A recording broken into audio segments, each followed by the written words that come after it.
So welcome everyone to Wave the Forest, Curating Colomboscope 2024. We're really grateful to be joined by Natasha Ginwala, the Artistic Director of Colomboscope, and Protick Sarker, the one of 3 guest curators for Colomboscope. And we will be having a short video from Sheelasha and Hitman as well. So everyone's voice will be part of this conversation. Just to start, if you're not already aware of Art South Asia Project, I wanted to start by giving you a little introduction. ASAP is a UK-based arts education and development non-for-profit. We support initiatives to widen and deepen the engagement with modern contemporary visual arts from South Asia and its diaspora. ASAP works with institutions and individuals, supporting selected research projects, publications, exhibitions, and events. We offer annual grants and facilitate access to wider knowledge networks in collaboration with expertise across the nations of Bangladesh, India, Nepal, Pakistan, and Sri Lanka and its diaspora. All right, I'll start by introducing our amazing speakers today. So Natasha Ginwala is a curator, researcher, and writer. She's the Artistic Director of Colomboscope Sri Lanka and has been since 2019. And she's the Associate Curator at Large at Gropius Bau in Berlin until next year. She was also Artistic Director of the 13th Gwangju Biennial with Daphne Ayas in 2021.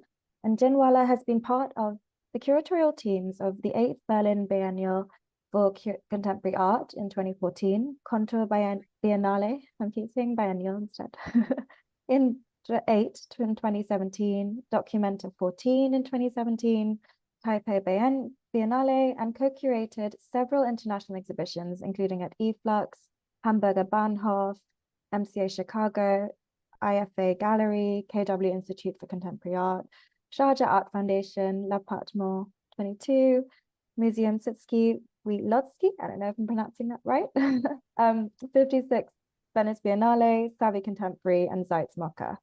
Ginwala is a widely published author with a focus on contemporary art, visual culture, and social justice. Over to Protick. So Sarker Protick photographs frequently build the narrative around the trope of change, momentary stillness, fleeting light, elemental origins of a place, and a lost home. To make the decaying memory tangible, to define disappearing history of a place without confining it, Protick's often minimal, suspended, and atmospheric visuals are coherently open with vast and solemn distance. Working with photography, video, and sound, Protick's works are built on long-term surveys rooted in Bangladesh. The form and materiality of his works often morph into the physicality of time. Its raptures in our inability to grasp or hold time. The process of image making is the way to expand time, to make space for more subdued moments or more hints of an embodied life. Here we don't experience time as moving in a linear direction. Rather, we experience it slowing down, recurring, having dips and curves, sometimes changing in a constant flux. Protick studied at the South Asian Media Institute, Pathshala in Dhaka, where he has been currently teaching for the last 10 years.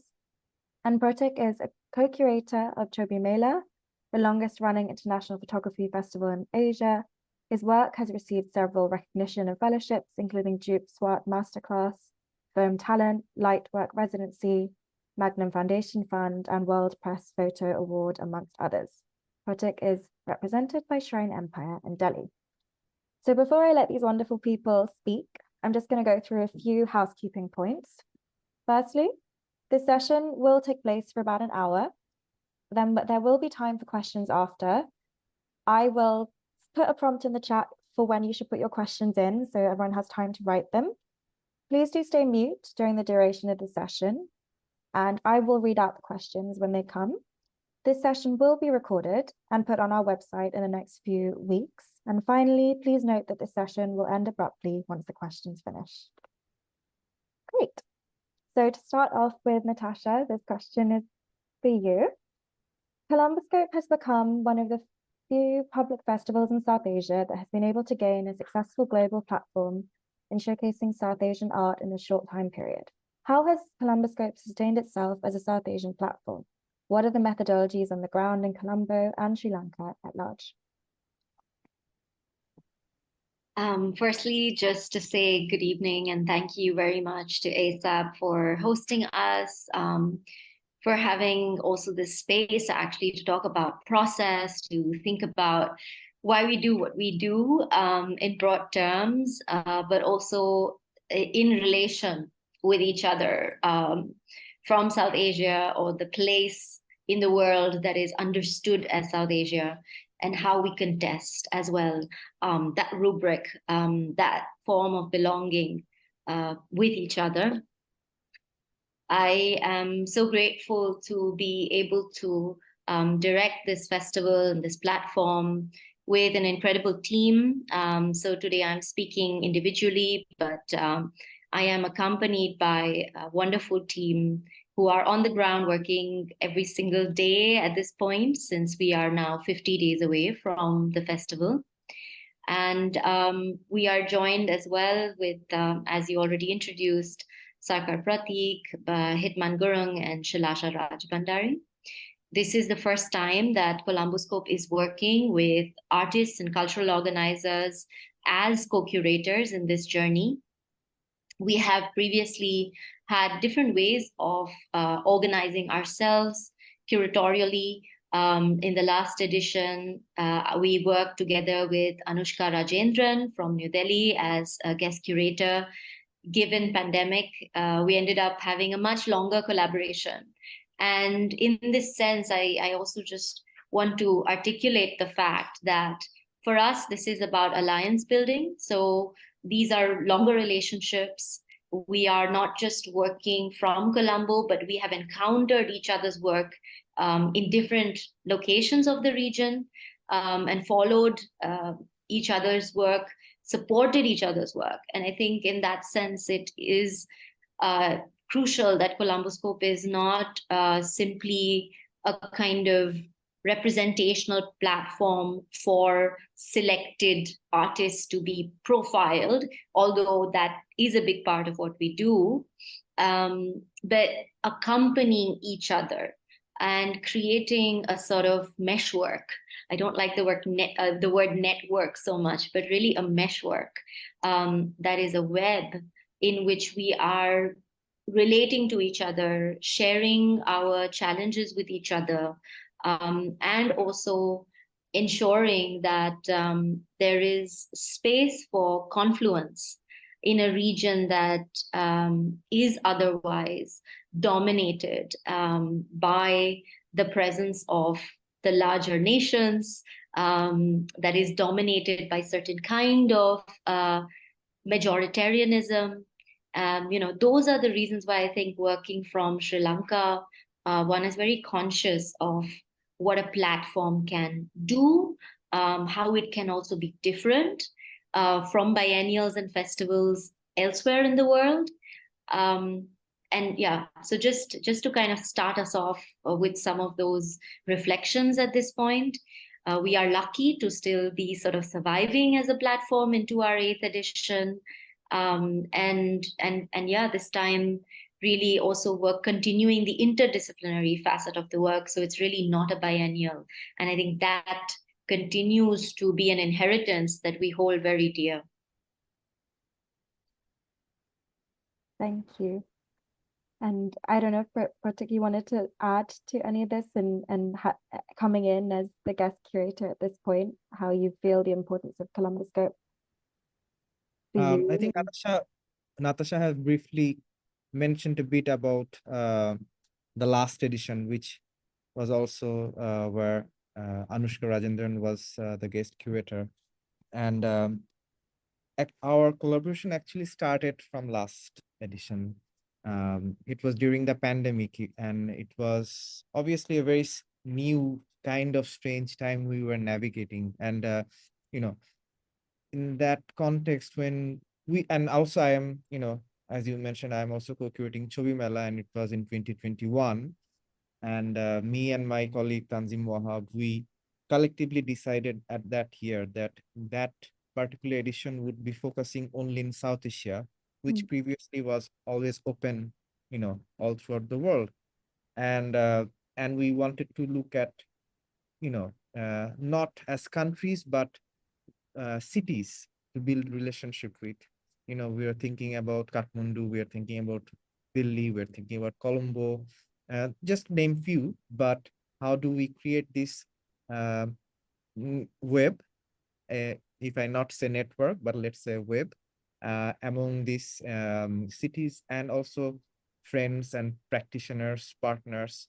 And from that sort of idea, we did the collaboration first time with Choimala and Colomboscope, where Anushka Rajendran was also invited to bring a selection of from the larger exhibition of Colomboscope to Dhaka, and the other way around, from Dhaka, from Choimala to also Colombo. And interestingly, Choimala always not planning, not without any plan, certain thing happens around, within our reality, which creates a certain different kind of urgency. The one before, when we had Choimala, there was a very disturbing time when our director, Shahidul Alam, was in jail, and we still wanted to go through it. We still wanted to do it, and we found other ways where we didn't get any venues, which usually we had different venues, but and we kind of moved away from those venues, which government has influence. And then the last time we had the pandemic, and we again decided, no, we will do it. There are a lot of online programmings are happening, but there was a slight break of the first wave and the second wave, and we thought that the physicality of this program or festival is so important to bring people together. And so that created a different kind of urgency. In that way, Colomboscope, working with Colomboscope was a wonderful experience from our end also. And I think this, me now, coming to Colomboscope, is also that continuation of that collaboration, and hopefully we'll find many other forms in future. Definitely. And I mean, as ASAP works to connect South Asia's very pro this connecting South Asia with Colomboscope and Chobimela's efforts. And I thought it would be interesting to bring in the voices of Sheelasha and Hitman now to kind of talk about, before we move into you two discussing the curatorial rationale behind this year's edition. So if we would just bear with me, I'm just going to share a video now from them both.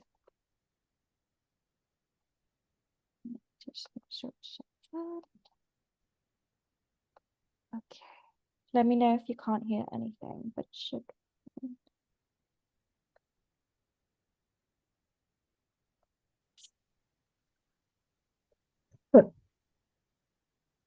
Hello everybody, I'm Sheelasha Rajbhandari.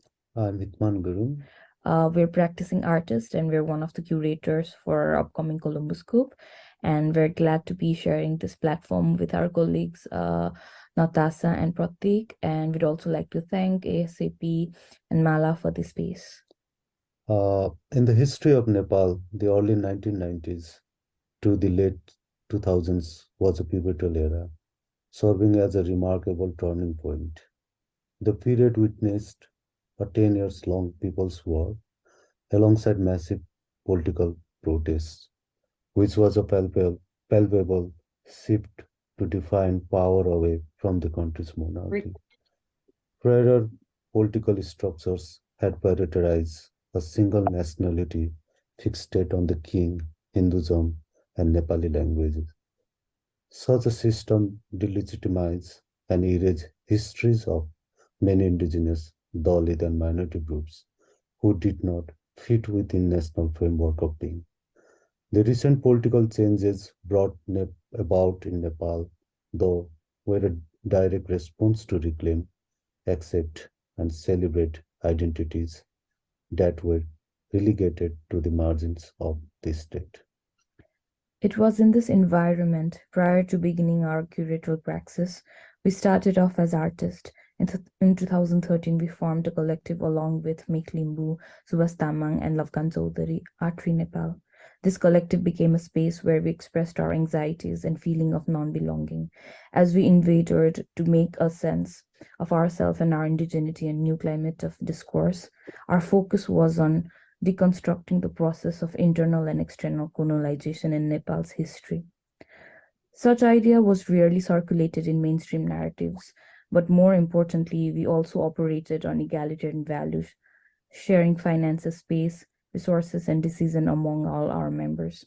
In our collective, we came to question how we understand and embrace indigeneity, how we define our artistic practices, and how to move beyond categories that exoticize or reduce our worldviews.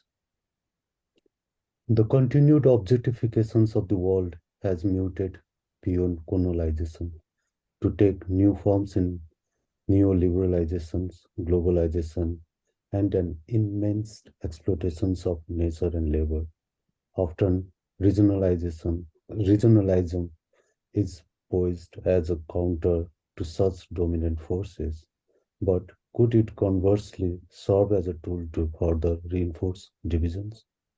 There are still those of us relegated to the periphery of prevailing systems, residing in contested territories and unable to align ourselves with such geopolitical constructs that belie their true interests. In such converging circumstances of oppression, the struggle of autonomy is manifest as active political acts of resistance. In many folk tales, legends, and mythologies, forests are associated with spirits, witches, and other mystical beings. These entities are often depicted as powerful and independent, existing beyond the reach of societal constraints. After the rise of colonial imperialism, the extraction of natural resources and abuse of natural inhabitants was exacerbated as a fulfillment of greed and ego. The subjugation of nature, then portrayed as a victory of rule, might, science, power. From the perspective of patriarchal state, forests are seen as liminal space, a place inhabited by ghosts and rebels, seeking solace and autonomy, an untamed space that challenges their authority and control. For centuries, indigenous peoples have recognized the significance of forests. Our elders instilled in us a strict adherence to this ethos, a stark contrast to the teaching of our modern education system. They understand that it is not merely a collection of trees, but a living entity, embodying in spirits of our ancestors and serving as our guardians. Our elders teach us the importance of treating forest with care and respect.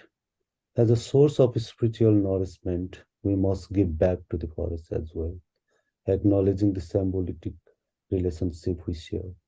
It is through this reciprocity that harmony can be maintained. Our lands, forests, rivers, air, animals, birds, fish, snakes, and insects constitute integral components of our existence.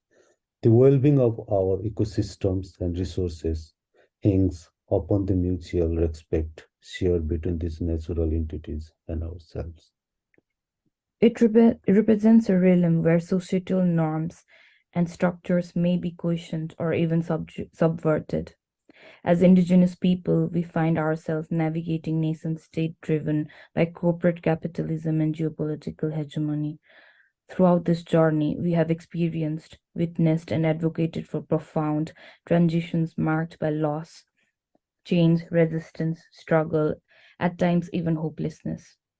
It is here that rebel, outcast, borderline being find solace and support within the forest's sheltering embrace. Its dense foliage and shaded paths provide a sense of secrecy and protection, allowing those seeking autonomy and freedom to gather an organized way from prying eyes, to recalibrate uncertainty and fear, to dream of alternative power structures, of new world orders.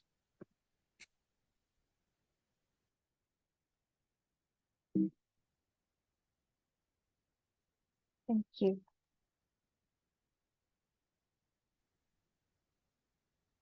I guess continuing from there, it's very clear, right, that in this edition, the kinds of artistic practices, forms of living that are going to be foregrounded are not simply a range of what is sort of more in a mainstream sense thought of as intergenerational, contemporary, artistic forms that are more routinely profiled at biennials, but rather to really think in a grounded manner of what forms of aesthetics and collective communal ways of life lead us into how they lead us into contemporary art. And the very specificity of why we seek out that particular kind of realm of expression, particularly when dealing with environmental justice, when thinking about land struggles, but also really the forest ground as a geological clock, really, to foreground our long drawn histories that are beyond the grip of colonialism, that is seen then as a very short time span. And I think with Hitman and Sheelasha's practices, with artists who are actually also on this call from Nepal, I want to acknowledge everybody who's joining. And again, it's so clear that really this form of conversation that we are having now virtually, there are artists from Sri Lanka, Nepal, Pakistan who are on the call, and many of them have been part of the previous editions or are part of this edition as well. These have become very very precarious, very rare spaces for us to converge. And so the kind of aesthetic language that is brought into this edition of Colomboscope is really thinking about the forest as that sacred space, as that space of regeneration for our own practices, for our own connectivity, in a sense that is also providing protection. The canopy as that space that is providing a sense of refuge to us. We talk about rest, but we know we don't have enough of it. We also talk about protection, but we know in these days how exposed we are. Those are also the realities of the forest. And so the title really, Way of the Forest or Way to the Forest, these are about methodology, and therefore are not about this sort of seeking of perfection or, sort of an exhibition that is trying to be trendy around questions of environment and climate. It is very, very connected to our grounded perspectives, also from Sri Lanka as a post-war island. And I think, I hope that somehow gives a little bit of a sense. We don't have images, Pratik and I, but there's enough online. We're announcing our artists every day. So we hope that gives you glimpses of what is waiting. Pratik, do you want to add to, I know that there's also this particularly Bangla lexicon of the forest that you have thought about in your curatorial rationale. It would be wonderful. Obviously, I've read it, but no one else has, so it'd be helpful for you to talk through that. Oh, you're on mute. Yeah, I think when Natasha, shared the initial thoughts regarding the upcoming edition, obviously, and I was thinking about the word forest and what are different kind of word in Bangla that we have. Forest means jungle, forest means oronno, forest means bon, and all these different words, they all mean the same thing, but they all carry a different feeling in them or meaning in a way, and which kind of was made me curious to also think about the works that I in terms of thinking about the work or the practice that can be part of this edition. And I think, as you already saw some of the slide from the slides from Hitman and Sheelasha's, and they are obviously they're from Nepal, and they have a very strong root there, and they are very grounded in through their own practice, but also working with other artists. And I think that's fascinating because I'm not trying to go, I mean, I'm from Dhaka, but I'm not necessarily trying to go to Nepal or trying to understand the practice, what's going on and what, I don't have that same knowledge that I have of Bangladesh that I have on Nepal, right? So I think that's a very powerful way of bringing work or thinking of work, making up exhibitions. And I also tried to do something that in that way, where obviously I have also brought artists from India and Pakistan. Even I've been working with one artist in Sri Lanka for quite some time. But and one of my major focus is obviously practices from Bangladesh. And not just different artists, but also geographically through forest or about it, how Bangladesh has different, complexities and diversities that these artists can bring in. So that was obviously, I think, interesting and exciting process to work. Thank you.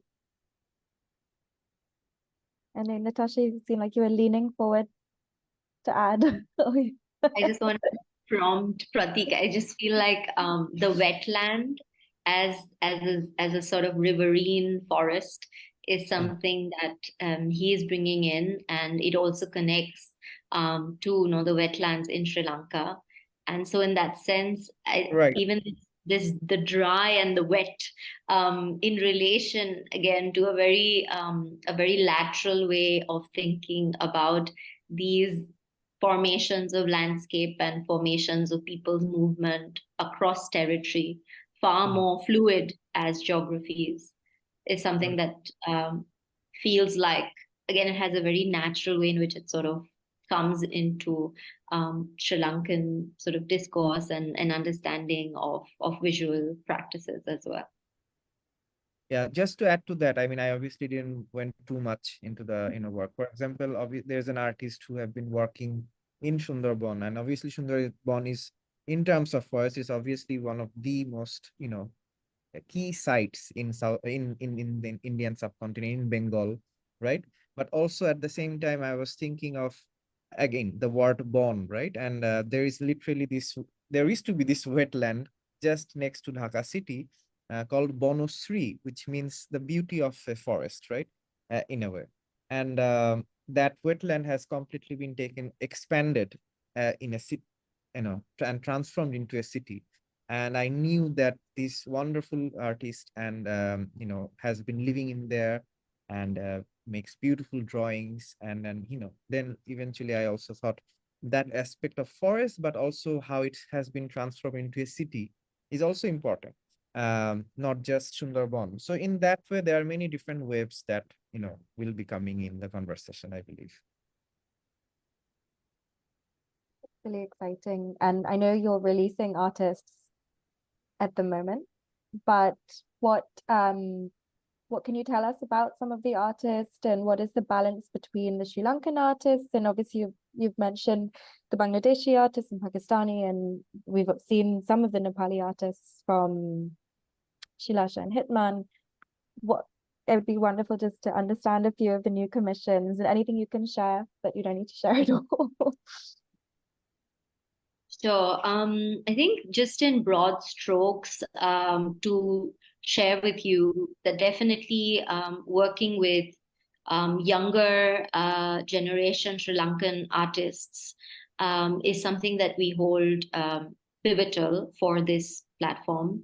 At the same time, we are also very committed to trying to tackle the kind of hierarchies that just sort of naturally form within maturing art scenes, where the senior so-called sort of older generation artists who are also pedagogues are often not shown within the same kinds of exhibitions and festivals in the country. That's something that is gradually shifting, but we still see gaps in that. And Colomboscope's sort of primary relationship with the scene has been very much to sort of reduce those gaps and asymmetries, to ensure that the festival too is a space of open learning and experimentation. And that is also why the kinds of artists, educators who come into the festival to share their practices are informing one another and are building live narratives really within the festival. That is something that will continue to exist within this edition as well. We are at the same time really excited to have artists from very different parts of the world. We have Shiraz Baiju is just one example of an artist who is London-based from Mauritius, who sort of carries his lineage and his stories with him in how he explores aspects of forced labor, botanical histories, botanical gardens, which again will speak in a very key sense to Sri Lanka's own colonial history and cultures of transplantation, plantation economy, etc. At the same time, this is the first occasion that we are going to have indigenous collectives from the Philippines, from Australia. We have First Nations artist Karen Karitpul, who is again supported by Black Core, which is founded by Brooke Andrew, among others from Australia, who are part of the University of Melbourne. So this approach really of seeing the interdependence across cultural scenes play out, and seeing that we, even in our research, we are not trying to scale up in an unrealistic way, where we sort of try to represent pockets of art from different places without really considering each other's knowledge. I think that is how we're trying also to always bring in international practices. We know that at this point there is even stricter visa regimes in place. We're very sure, we're talking to you from London, so it's very clear how these regimes continue to block our passage to meet each other. And given this as well, it's been really key for us that the diaspora practitioners who we bring to Colomboscope, whether that is the Sri Lankan diaspora, South Asian diaspora, really bringing in as well the African and Central Asian artist scenes. That's something we're very, very keen to foreground. And it is happening in this edition with artists like Otobong Kanga, Monica de Miranda. These are artists who we few years ago wouldn't have dreamed of being able to bring into a platform in Sri Lanka. But that is all happening also because of the generosity of those who are partnering with us, who believe that commissioning projects with this very small scale sort of platform is valuable for them. And for artists to not be fearful that if they present their work in a way that may not follow the production standards of their exhibitions in London and Venice, that does not diminish their practice and presence, that it actually might enhance, also their validity actually beyond a sort of Euro-American art market. So those are the things that we're excited about. And so I wanted to speak to it in this way rather than sort of numbers or percentage of Sri Lankan versus international, because it's really not meant to be addressed in that way for us. But also just to add to that, to Natasha, as she was talking about the scale, and there are a lot of limitation obviously, but think about it, at least from Dhaka, where I am from also, there's not many institutions or institution that supports or commission artists, to make work. It's a different kind of struggle, I'm sure, for in everywhere, but I am also an artist from Dhaka, so I know how the scenery works here. And even though within this, limitation and scale, Colomboscope has also commissioned artists, and 3 of the artists that is coming from Dhaka, they are not only presenting, but they also have been commissioned and they are making new work. The artists, obviously, we are showing existing work. We are also working with Karachi Lajamia, but also that we are also arranging for them to also produce exhibition. I mean, we'll go into that more later, but I think that's very important. That's very key. And I think for many other realities, this is not something perhaps very, much more easier or accessible to get this sort of support. But for younger artists to be invited, to get to get that support to make new work, and then to be able to exhibit that, as someone also an artist growing up in Dhaka, I would have loved that sort of support. I'm glad that Colomboscope has been trying to do that also within their own capacity. It's such a valuable space for these artists as well, giving them that new commission and creating the space in Colombo for them. Before I move on to the next question, I wanted to say if anyone has any questions, please start thinking about them and writing them in the chat. And then once we've finished talking, I will speak to them. So, I mean, obviously you've spoken about how your collaboration started together, Protick and Natasha, but how has it been collaborating with three guest curators and you as artistic director across 3 countries, and I'm sure many different places you've all been traveling at the same time? What has the experience been? Well, Natasha struggles all the time to find us, reach us. We disappear time to time. No, yeah, I'll let Natasha come. Yeah, I mean, it's been so much learning with each other because I think for us, when you sort of think about the artist curator, I've never learned so much about artist curators as I am now. And I mean that in the best way, because I've sort of hosted, conversations with quite a number of artist curators from South Asia. And it's always just so profound how they articulate their premise and what kind of exhibition making appears.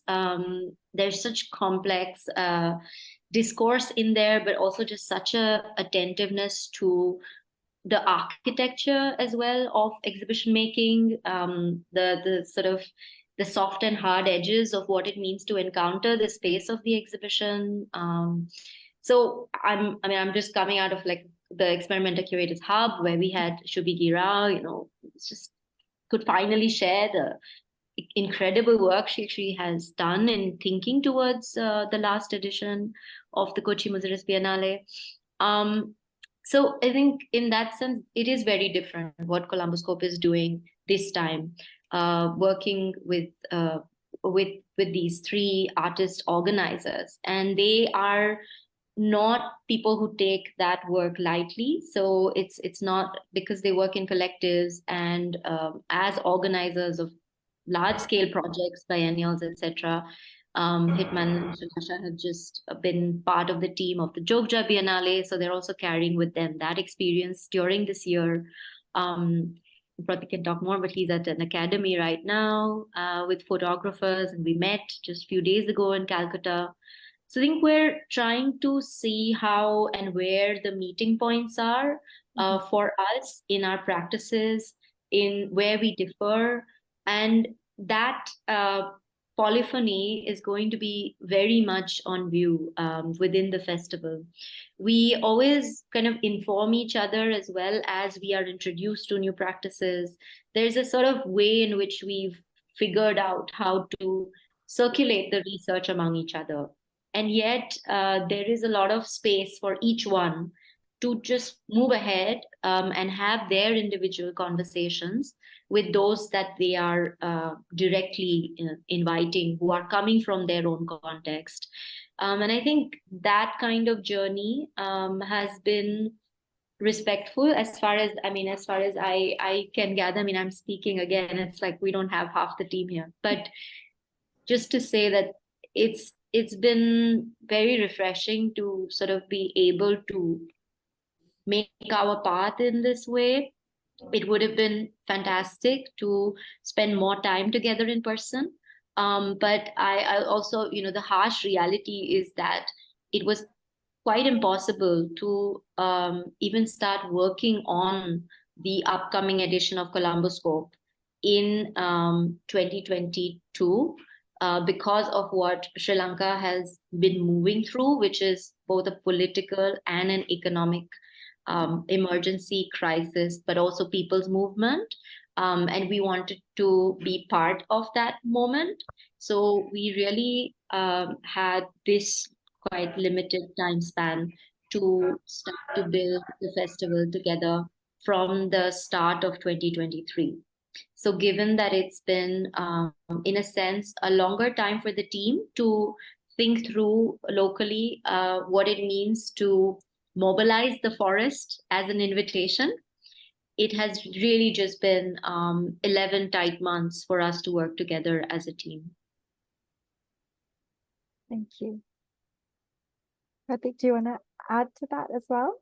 Obviously, I wish we had Sheelasha and Hitman as well to add their input, but it sounds like a fabulous collaboration process. Yeah, I mean, I think Natasha quite covered a lot of things, and also been a bit nice also. I think there also has been challenges, I think, and it's difficult. It's difficult when, especially, someone like me, I have always worked within Dhaka, Mm. and when you're working in a city where you live and you're constantly there, the scale can be big, but it's very much possible also to, grab a hold on that. When you're not, in the same city or in the same country, obviously, logistically, a lot of things get, difficult. And like, we are all like Hitman, Natasha, me, we are all also involved in many other things. So there are challenges working in this sort of situations. But I think everything else that we are also doing somehow also feeds into when we come together. We met just few days back, and Natasha was attending the curatorial hub. I'm here with a program Patshala with Patshala's Resting Academy that is also happening in Kolkata, and it was a wonderful opportunity to bring the students to the hub. It was lovely to have Natasha also with us for one dinner, and I think, and before that also I had the opportunity to visit also Colombo. More on that later, perhaps, about the forest school. But I think in this form, I think there are still exchange happening, and I'm looking forward to be in Colombo in January, because I think once you're there physically, things makes much more sense, and a lot of things get much easier than how it is now sometimes time to time. So yeah. Thank you. It's nice to have both the challenges and the possibilities of it between you both. And I mean, it's quite interesting because you've been talking about how you've been apart from Sri Lanka, and what is the importance really of location to Colomboscope, and how I know that's like the specificity, I'm using the word right, is very important for your commission. So it'd be really interesting to kind of understand the locations for this year's platform. And yeah, if you guys want to expand on that. I think it's crucial actually to mention that there have been platforms such as Tirtha, for instance, as an artist collective that has built South Asian dialogues and formats from here, from the island, for many years now, as have other organizations such as Khoj, Britto, but also Patshala, Chaubi Mela, as educational South Asian formations, really. So we are riding on the back of that history and those practices of building not just personal legacies, but collective educational trajectories that are robust in very, very challenging environments. So when we talk about situatedness, I think we need to talk about it in this way, and not a kind of a naive or parochial way of being very localized or hyper localized, because that has fed, unfortunately, a lot of dramas that we are all trying to run away from. So within the artistic lineages that we are inviting in, it's actually far more about this wide-ranging perspective of what makes us connect and why we see a shared struggle on many topics, why artists are hungry to meet each other, to see how their practices mirror one another. And there's a far more of um, a sense of a spirit, really, of aesthetic debate, of community building, that is happening, I believe, in many of our platforms here in the region, that you don't see in bigger exhibitions that are very well endowed in terms of resources. I think we also, the way we think about practices that are located is through partnerships that's already perceive that locatedness even before an artistic project physically lands in Colombo. So people this time, like the Durjoy Bangladesh Foundation, to trust that locationality is an arc that connects between these fluid geographies, or to sort of have the Rockband Museum in Shanghai recognize that there is an invested way in which they want to think about the relationship between China and Sri Lanka, not as just one of economic bondedness and debt, but far more about cultural plurality and the need to recognize what kinds of aesthetic models are building here on the ground. Those things are happening in a nascent way, but also have existed through other organizations that have preceded our time. And we're just trying to think of those from today's kinds of arts communities. Similarly, for the UAE, we've been working with so many different cultural foundations and organizations, and the South Asian diaspora there is building the conversations there in the platforms there. So these are ways of direct impact that we hope will build a new kind of local currency for what we do. Thank you. The situatedness is very important, and one amazing partnerships you've been able to build with the foundations. And where does Colomboscope situate itself with the buildings? And I know at the Rio complex, but where will the works be situated? So actually, for those, there might be some who know this very sort of now quite epic venue. It's sort of myth unto itself, which we are not using this time. But Colomboscope and that also through our colleague, also my partner, Jan Ramesh Seram, this search for public buildings, venues in Colombo is something that the festival has done in every edition, to again ground the history of this city differently, to ensure that contemporary art and discourse within public venues is something that actually can be imagined and realized and performed in a way that does not necessarily happen otherwise. And I think biennials and festivals play that role in other places too.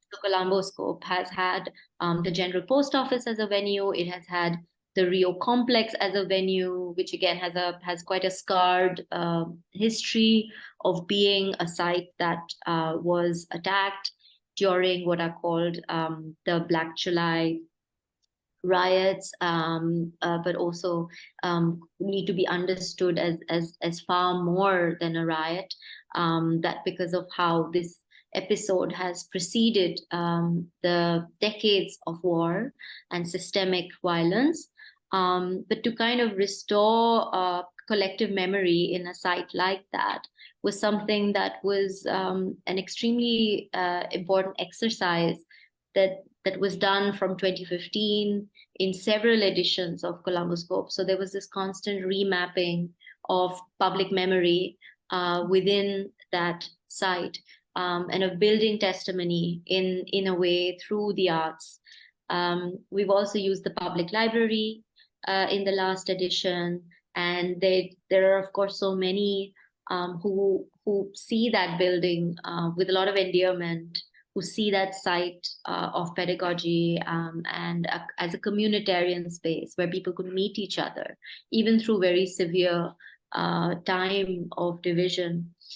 So the use of the public library garden is something that we are going to do again, and we're really looking forward to. But this time, where our main venue is going to be the JDA Pereira Gallery, which is a 3-story building that is part of the University of the Arts campus. So this is the first time that we move into an educational complex as Colomboscope, where we're not busy renovating a building that is in a state of disrepair, but rather really focus also our resources on being on a kind of a campus where there are going to be many more interactions possible with younger people. Thank you. And I think this, I mean, you've focused, or you've already mentioned this, the younger artists focus of the program, but also would be interesting, maybe as my final question before I open up, is what do you see the importance of Colomboscope's interaction with younger cultural organizers and educators? And obviously now being situated on the campus, this will be a completely different interaction this year. It'll be really interesting to understand.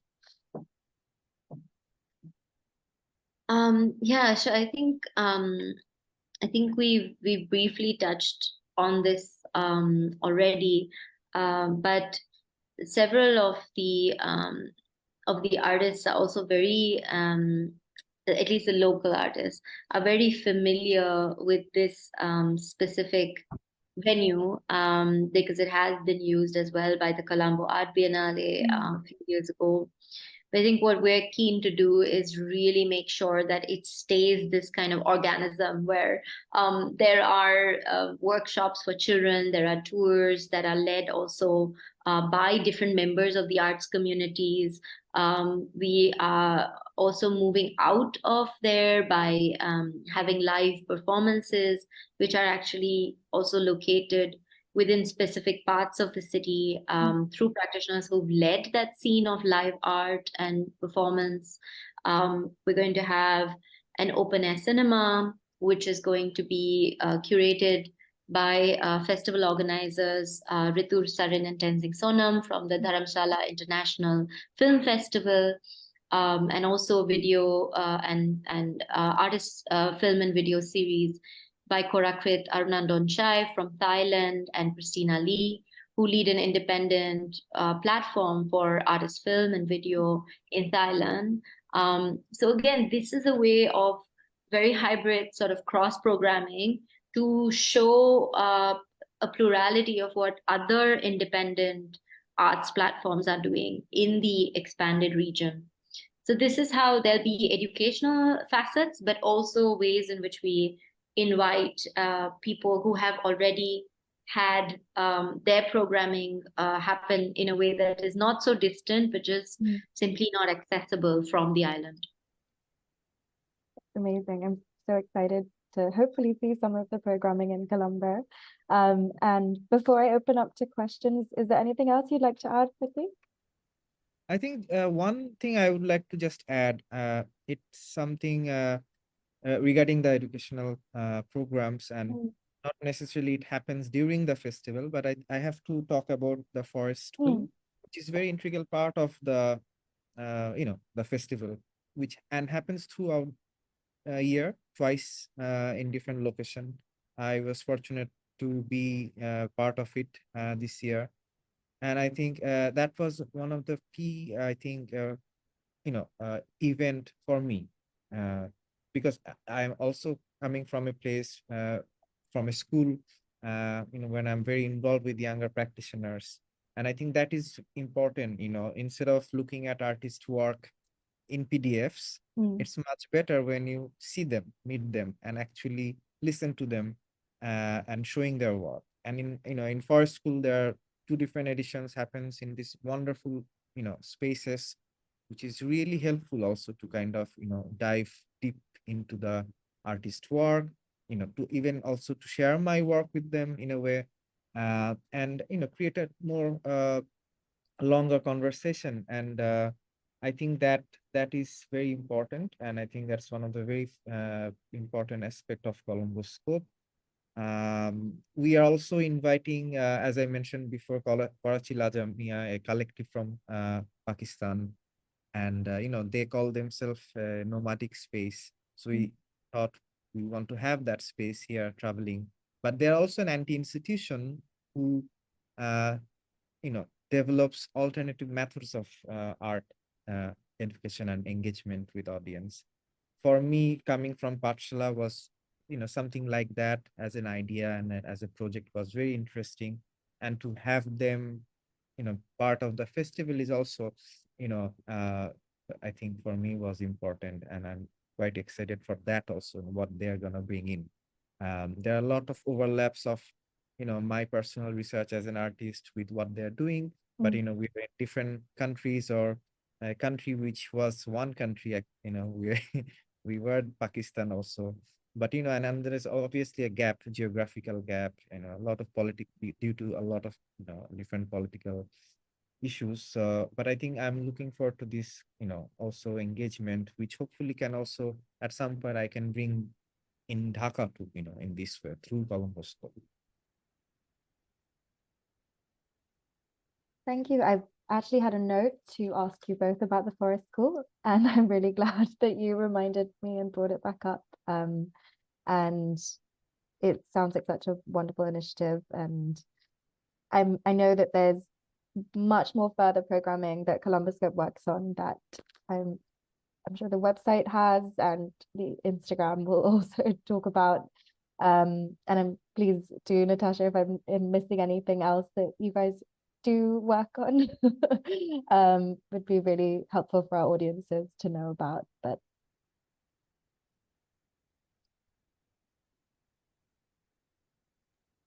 Should we take the question that there's, I think, 3 questions.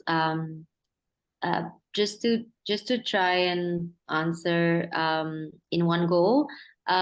So Colomboscope, unfortunately or fortunately, I don't know, at this point does not have a proposal system, purely because as we've sort of labored on the curatorial, it's really important for us to have that space actually in each edition to, while being very open to learn about different practices, also have a sense of authorship that we kind of bring forth in each edition, and a kind of focus, commitment to a set of artists. At the same time, our workshops are open call, and at least locally, that brings us a very wide range of artists, designers, architects who want to participate. And we are also partnering with several local organizations to do these sets of residential learning experiences. When we think about diaspora artists, as I've already mentioned, Colomboscope is definitely an entity that is very committed to the kinds of celebrated and painful histories of diaspora in this region, and what it means to invite those voices in. We've done that routinely in all of our work. And it's really heartening to see a lot of Sri Lankans return throughout the year to seek us out, to inquire about how they can share their practices, what it means to return and be included, to be returning without fear, or to return with fear but have someone to speak to. Those are things that are very important and valuable in terms of the kind of behind the scenes work as well between editions that we do. there's a very efficient answering between all 3. We have one comment from Marine, which I won't read out, but thank you for. It is not a question. but it's a lovely, lovely sentiment. And if anyone has any further questions, please do put them in the chat.